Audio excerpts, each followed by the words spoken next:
ஒரு மாவட்டம் அல்ல, 2 மாவட்டம் அல்ல. கிட்டத்தட்ட 15 மாவட்டத்தில கனமழை பொறுத்தவரைக்கும் உறுதியாகியிருக்குங்க. சும்மா நமக்கு மழை பொழிவு அப்படிங்கிறது பகுதியா இனி வரும் நாட்கள்ல இருக்க போறதில்ல. ஏதோ 1 மாவட்டம், 2 மாவட்டம் மட்டும் மழை பதிவாகிட்டு மற்ற மாவட்டங்கள ஏமாற்றிட்டு போறது கிடையாது. கிட்டத்தட்ட 15 மாவட்டத்திற்கு மேலாக மழையினுடைய தீவிரம் பொறுத்தவரைக்கும் கண்டிப்பாக அதிகரிக்கும். அதுல 10லேருந்து 12 மாவட்டங்கள் கனமழை உறுதியாகியிருக்கிறது. ஒரு 4 முதல் 5 மாவட்டங்களுக்கு மழையினுடைய தீவிரம் பொறுத்தவரை மிதமானதிலிருந்து கனமழையாக இருக்கும். எந்த தேதி முதல் இந்த மழை பொழிவு இருக்க போகுது அப்படிங்கிறத நீங்க மறக்காம தெரிஞ்சுக்கோங்க. தயவு செய்து தினந்தோறும் வானிலை அறிக்கையை கேளுங்க. எல்லா நாளுமே ஒரே மாதிரியே இருக்காது. கண்டிப்பாக ஏதேனும் அந்த ஒரு சில நாட்கள் வானிலை மாறும்.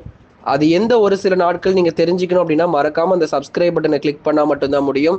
நீங்க அந்த சப்ஸ்கிரைப் பட்டனை கிளிக் பண்ணிட்டு பக்கத்தில் இருக்கக்கூடிய பெல் பட்டனை கிளிக் பண்ணிக்கோங்க. எப்பெல்லாம் உங்களுக்கு மழை அறிவிப்புகள் வருதோ அப்பெல்லாம் உங்க மொபைல் போன்ல வந்துகிட்டே இருக்கும். லைக் பண்ணாதவங்க சீக்கிரமா அந்த லைக் பட்டனை கிளிக் பண்ணுங்க. நண்பர்கள் உறவினர்கள் தெரியப்படுத்த மறக்காம ஷேர் பண்ணுங்க. தமிழகத்தில் வருகிற ஜூன் 9ஆம் தேதி முதல் கனமழை பொறுத்த வரைக்கும் தீவிரமடைய வாய்ப்பு இருக்கு. டேட் நோட் பண்ணிக்கோங்க. அதுக்கப்புறம் சொல்லவே இல்லைன்னு சொல்லிடாதீங்க. ஜூன் 9ஆம் தேதியிலிருந்து 13ஆம் தேதி வரைக்கும் மழை வாய்ப்புகள் அதிகரிக்க போகுது. அது எந்தெந்த மாவட்டத்தில் இந்த மழை பொழிவெல்லாம் ரொம்ப தீவிரமாக இருக்கும் அப்படிங்கிறதையும் உங்களுக்கு நம்ம தெளிவுபடுத்தி சொல்கிறோம். சென்னை, திருவள்ளூர், காஞ்சிபுரம் உள்ளிட்ட வட தமிழ்நாட்டில் இருக்கக்கூடிய எல்லா மாவட்டங்களிலும் கிட்டத்தட்ட நிறைய மாவட்டங்கள் இருக்குது. கண்டிப்பாக ஒவ்வொரு மாவட்டங்களாக நம்ம பார்க்கலாம். டேட் மறக்காமல் நோட் பண்ணிக்கோங்க. ஜூன் 9லேருந்து 13க்குள்ளே நிறைய இடங்கள்ல கனமழை பொறுத்த வரைக்கும் வெளுத்து வாங்கும். கனமழை ரொம்ப தீவிரமாக வாய்ப்புகள் இருக்கிறது. குறிப்பாக வட தமிழகத்தில் பெரும்பாலான மாவட்டத்தில் இந்த கனமழையானது பதிவாகும். அதான் இப்போ சொன்னது போல சென்னை, திருவள்ளூர், காஞ்சிபுரம், செங்கல்பட்டு, விழுப்புரம், கடலூர், வேலூர், திருப்பத்தூர், ராணிப்பேட்டை, திருவண்ணாமலை, கிருஷ்ணகிரி, தருமபுரி, சேலம், நாமக்கல், கரூர், திருப்பூர், ஈரோடு, கள்ளக்குறிச்சி உள்ளிட்ட பல்வேறு மாவட்டங்களில் இந்த பகுதிகள் முழுவதுமாகவே பெரும்பாலான இடங்கள்ல கனமழையானது கொட்டி தீர்க்க போகுது. இப்போ நமக்கு பகல் நேரங்களில் வெயிலுடைய தாக்கம் பொறுத்த வரைக்கும் ரொம்ப ரொம்ப அதிகமாக இருக்கலாம். மழையே பெய்யாம ஒரு வறண்ட வானிலையாகவும் ஒரே அனல் காற்றாகவும் வீசி கொண்டிருக்கலாம். ஆனால் இதற்கெல்லாம் சேர்த்து 2 மடங்கு மிக தீவிரமான மழை பொழிவுகள் பதிவாக தாங்க போகுது. அதில் எந்த மாற்று கருத்துமே கிடையாது. ஆகவே ஜூன் 9ஆம் தேதி மாலை இரவுலேருந்து மழை தொடங்கி அப்புறம் 10ஆம் தேதி, 11 மற்றும் 12ஆம் தேதிகளில் கனமழை ரொம்ப தீவிரமாக பதிவாக ஆரம்பிச்சிடும். சில இடங்களில் 10 சென்டிமீட்டர் முதல் 13 சென்டிமீட்டர் மழை வரைக்கும் ஓரிரு இடங்களில் எதிர்பார்க்க முடியும். கன முதல் மிக கனமழைக்கான வாய்ப்பும் வட தமிழ்நாட்டில் எதிர்பார்க்கப்படுது. அதில் குறிப்பாக வேலூரில் இருக்கிறவங்க, வேலூர், திருப்பத்தூர், ராணிப்பேட்டை, திருவண்ணாமலை பக்கம் இருந்து பார்க்குறவங்க, அதே மாதிரி கிருஷ்ணகிரி, தருமபுரியிலேருந்து நிறைய பேர் கேட்டுட்டு இருக்கீங்க. உங்களுக்கு எல்லாருக்குமே ஒரு மிக மகிழ்ச்சியான செய்திகள் தொடர்ந்து கொண்டு வந்துட்டு இருக்கோம். மழை பொழிவு கண்டிப்பாக ஆரம்பிக்கும். எந்த மாற்று கருத்தும் இல்லை. எல்லாருமே நம்ம சேனலில் ஒவ்வொரு நாளும் வானிலை அறிக்கையை தொடர்ந்து கேட்டு பயன்பெற்றுக் கொள்ளுங்க. வட தமிழ்நாட்டில் பெரும்பாலான மாவட்டங்களில் கனமழையானது இப்போ சொன்ன எல்லா பகுதிகளிலும் மிக தீவிரமான மழை இருக்கும். அதுதான் கன முதல் மிக கனமழை கூட எதிர்பார்க்கலாம். இந்த ஜூன் 2வது வாரத்தில் தென்மேற்கு பருவமழை தீவிரம் அடையும் என்று ஏற்கனவே உங்களுக்கு நம்ம சொல்லிக்கிட்டே இருந்தோம். அதே தாங்க இப்போ நம்ம திருப்பி சொல்கிறோம். இந்த 2வது வாரத்தில் தான் மழையினுடைய தீவிரமும் ரொம்ப ரொம்ப அதிகமாக இருக்க போது. காற்றும் இருக்க போது. பலமான சூறாவளி காற்று, இடி மின்னலுடன் கூடிய கனமழையும் இருக்கும். அதனால வெறும் மே மாதத்துல வந்த மாதிரி வெறும் மழை மட்டும் வந்துட்டு போகாது. இந்த முறை பலத்த சூறாவளி காற்று வீசிய பிறகுதான் மழையே நமக்கு தொடங்க போகுது. இந்த ஆலங்கட்டி மழை பொழிவெல்லாம் நம்ம இனி வரும் நாட்கள்ல அதிகமாக நம்ம எதிர்பார்க்க முடியும். அடுத்ததாக வட தமிழகத்தை தொடர்ந்து தென் தமிழகத்தில் மற்றும் டெல்டா மாவட்டங்கள் 2 பகுதிகளும் பார்க்க போறோம். தென் தமிழகத்தில் பெரும்பாலான பகுதிகளில் வானம் ஓரளவு மேகமூட்டமும் மிதமான மழை மட்டும் எதிர்பார்க்கலாம். பெரிதளவில் மிக கனமழை, அதி கனமழை கிடையாது. தென் தமிழ்நாடு பொறுத்த வரைக்கும் மதுரை, திண்டுக்கல், விருதுநகர், சிவகங்கை, ராமநாதபுரம், தூத்துக்குடி, திருநெல்வேலி உள்ளிட்ட மாவட்டங்களில் வருகிற ஜூன் 9ஆம் தேதியிலிருந்து படிப்படியாக மிதமான மழைக்கு மட்டும் எதிர்பார்த்தா நீங்கள் போதும். பெரிதளவில் ஆபத்து ஏற்படுத்தக்கூடிய அளவுக்கு மழை எதுவும் கிடையாது.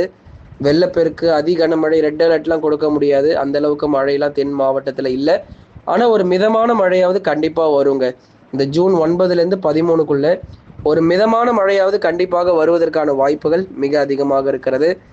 டெல்டா மாவட்டத்துல மழை வருமாங்க அப்படின்னு நிறைய பேர் கேட்குறீங்க.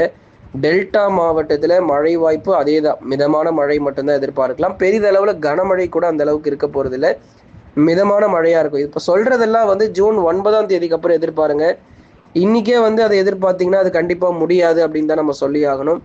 அதனால தயவு செய்து சொல்லக்கூடிய தேதிகளிலிருந்து அறிவிக்கிற மழையெல்லாம் நீங்க எதிர்பார்த்தால் போதும். இன்றைக்கோ நாளைக்கோ மழை வரும்னு சொல்லி எதிர்பார்த்துடாதீங்க, ஏன்னா ஏமாந்து தான் போகணும். ஜூன் 9, 10ஆம் தேதியிலிருந்து நிறைய மாவட்டத்தில் மழை எல்லாமே தொடங்கிடும். எந்த அளவுக்கு வெயில் கொளுத்திக்கிட்டு இருக்கோ அதை விட 2 மடங்கு மழை பொழியாமல் போகாது. அதில் டெல்டா மற்றும் தென் மாவட்டத்தில் மிதமான மழையும், வட தமிழ்நாட்டில் இருக்கக்கூடிய எல்லா மாவட்டத்திலையும் உங்களுக்கு கன முதல் மிக கனமழையும் கண்டிப்பாக பதிவாகும். அடுத்தபடியாக நம்ம பார்க்க போகிறது மேற்கு தொடர்ச்சி மலையொட்டிய மாவட்டங்கள்.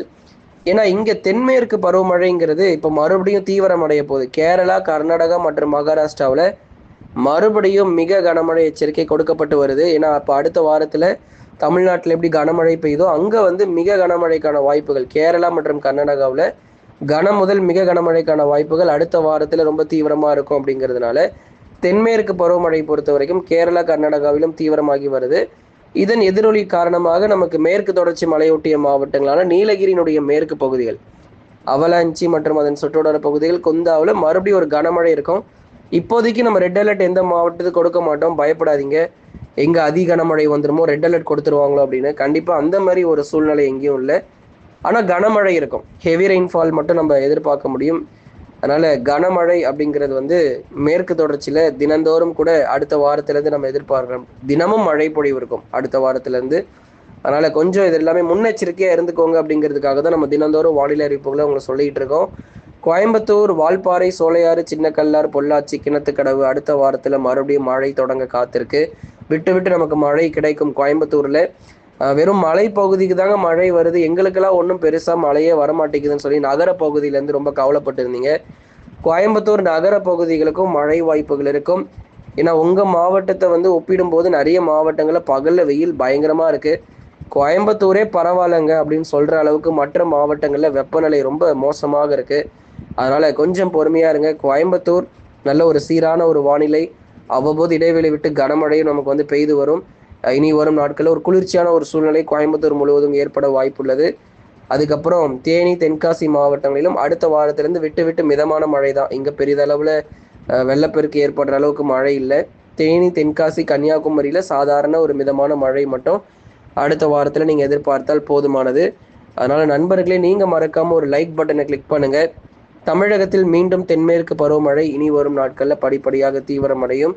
தமிழ்நாடு மட்டுமல்ல, கேரளா, மகாராஷ்டிரா மற்றும் கர்நாடகா, வடக்கு ஆந்திரா, ஒரிசா, சத்தீஸ்கர், அதைத் தொடர்ந்து மேற்கு வங்கம், அசாம் போன்ற மாநிலங்களிலும் மீண்டும் தென்மேற்கு பருவமழையானது சீக்கிரத்தில் வலுப்பெற வாய்ப்புள்ளது. இப்போதான் அசாம் மாநிலத்தில் வெள்ளப்பெருக்கு அடித்து ஓய்ந்தது. அதனால் மறுபடியும் விட்டு விட்டு அடுத்தடுத்த ஒரு வாரத்துக்கு அடுத்தடுத்த அந்த இடைவெளி விட்டு நமக்கு மழை பொழிவும் தீவிரமாக ஆரம்பிச்சிடும். எந்த அளவுக்கு தமிழ்நாட்டில் வெயிலுடைய தாக்கம் இருக்கோ அதை விட 2 மடங்கு பலத்த சூறாவளி காற்றுடன் கூடிய கனமழை உறுதியாக இனி வரும் நாட்களில் சொல்லியிருக்கக்கூடிய தேதிகளில் பதிவாகும். நண்பர்களே, சப்ஸ்கிரைப் பண்ணி தொடர்ந்து சப்போர்ட் பண்ணுங்கள். துல்லியமான வானிலை அறிக்கையும் பெற்றுக்கொள்ளுங்கள்.